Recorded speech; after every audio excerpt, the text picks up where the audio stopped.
साथ ही आना था, तो प्यार क्यों किया? इस दिल के दिल से मिलाकर खिलवाड़ क्यों किया?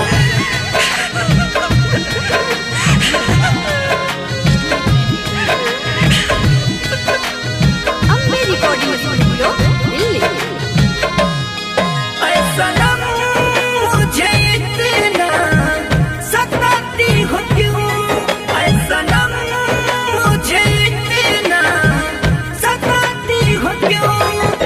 से आके भी दूर चली जाती हो क्यों?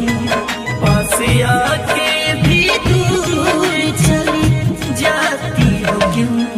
ऐसा नम मुझे इतना सताती हो क्यों? ऐसा नम मुझे इतना सताती हो क्यों?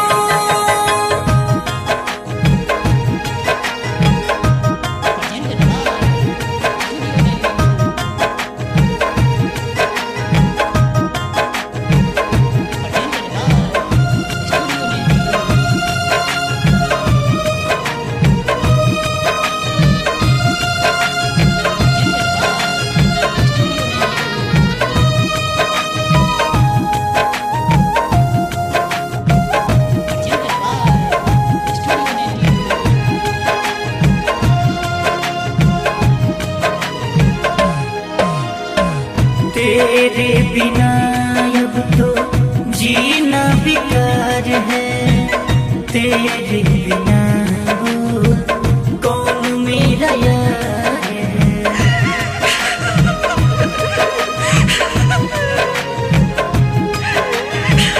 तेरे बिना अब तो जीना बेकार है, तेरे बिना वो कौन मेरा यार है?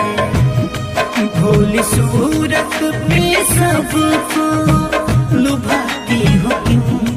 भोली सूरत पे सबको लुभाती हो क्यों? ऐसा नम मुझे इतना सताती हो क्यों? ऐसा नम मुझे इतना सताती हो क्यों?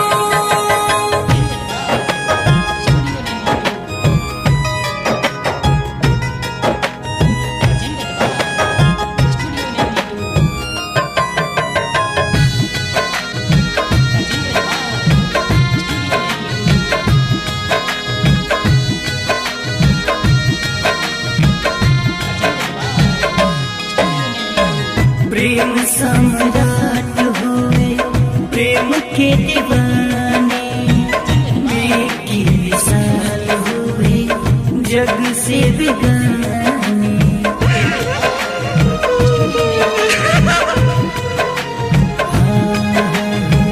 प्रेम सम्राट हुए प्रेम के दीवाने, बेकी विशाल हुए जग से बेगाने। सूजित सूर्या को ऐसे ठुकराती हो क्यों?